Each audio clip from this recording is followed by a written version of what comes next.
My wife and I have had a design firm for the last 30 years. We went into business the year Photoshop was released and haven't looked back. We were always traveling forward into our lives, into our busy times.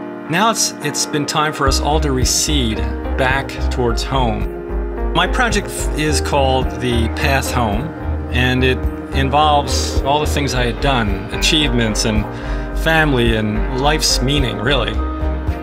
What I love about this project, having been a designer for many years, working for clients' wishes, this one has no compromise, and it's invigorating and thrilling.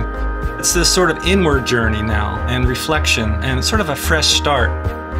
Making that leap, that transition to thinking about what is my art has been revealing.